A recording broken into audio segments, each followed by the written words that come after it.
All right. Welcome, Kelsey, to the Kristen and Kelsey chat and talking all things speaker scale. Okay, so I will keep to the agenda because we could go off and riff in all different kinds of things because it has been so much fun to watch the stuff you're doing. I feel like I may have learned more from you than you learned from us, but man, watching you Oh, implement stuff from the calls and all of that and from the portal has been like it's like a case study in if you follow the directions, look what happens. absolutely. Yeah, no doubt. I mean, it's been awesome. Good stuff. Okay, so let's talk about before you came to speaker scale, what was happening? Yeah. So I've been in private practice for pediatric sleep, behavioral sleep support for kids. And I work directly with families, and I had gotten a few inbound requests to speak at a couple of events. And the last one I did before I started Speaker Scale was just a really awesome experience. I loved it. It was working with an ERG, talking with parents, the stuff that I already do, but being able to kind of, dump all that at parents and share it with them. And it was super well received. And I just realized how much I enjoyed it and how much I wanted to pursue it. And it made sense for my business structure. But I didn't know how to do that. So I was kind of floundering, trying to figure it out and, decided it was worth investing in. Found Speaker Scale, decided to, give it a try despite general skepticism always, you never know, you got to do your due diligence. But it's been incredible. I feel like you said, it's really, I needed a process. I needed, some kind of formula for how to do it. And that's what Speaker Scale offered me. I got, right into the modules right away, got connected with you. We had our one-on-ones, tried to hit as many meetings, group meetings as I could, as many group calls as I could, and just started trying to fit everything in to the puzzle one by one.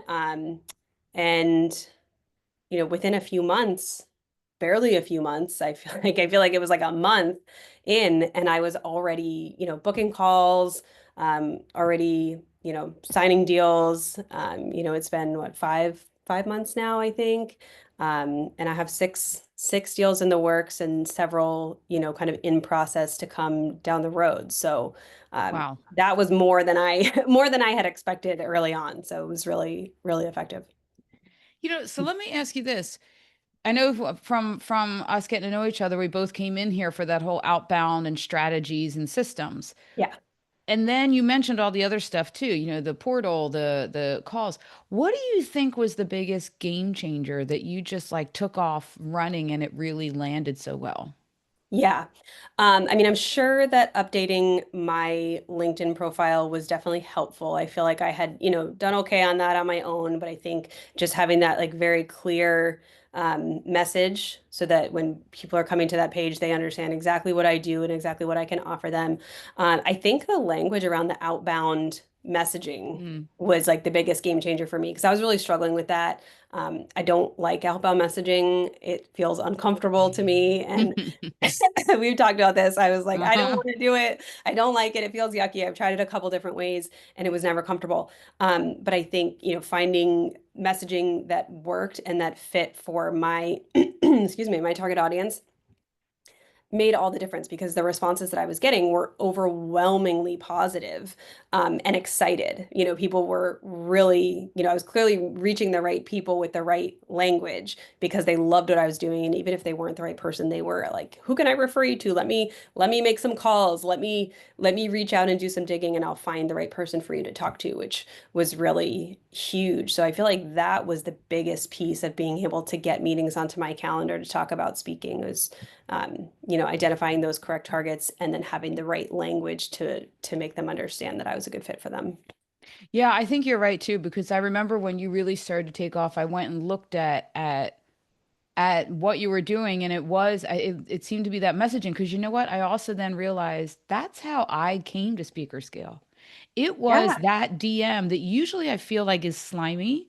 yeah, And it was so specifically, Kristen, this is what you hate and you need to do, and we can help you do it. That was yeah. literally like what happened. And then I feel like that because you nailed that messaging, that's why everybody was really reaching out. And now it's like this incredible watching you soar and it's like, wait a minute, I don't even have time to go the next level with this. Like, let me pause for a second. So Yeah. so talk real quick about what you have, what's going on now with your summer.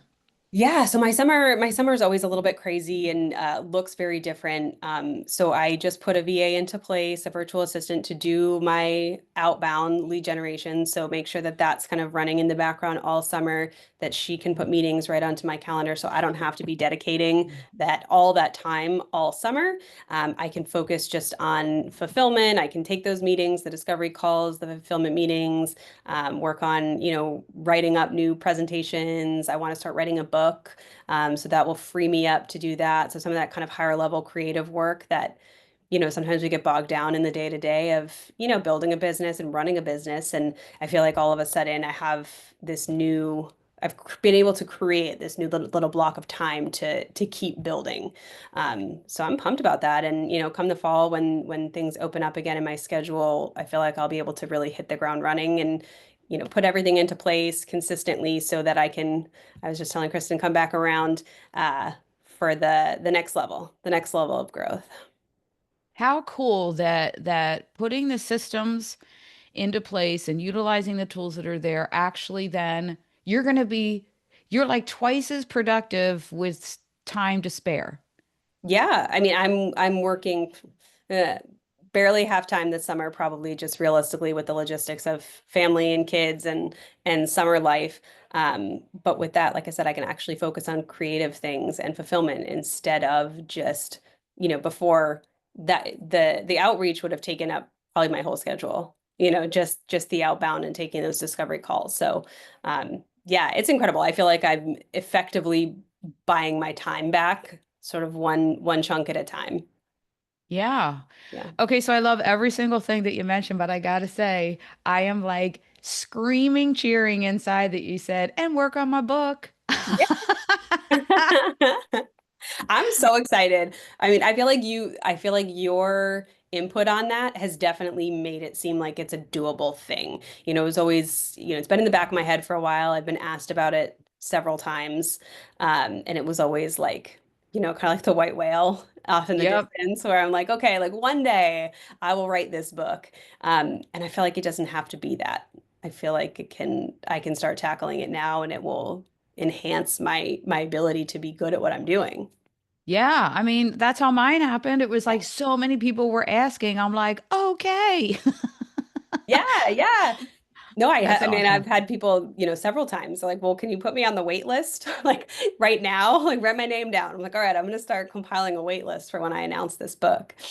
I love it. I love it. Okay, and then the final thing, I'm just because it just popped into my head.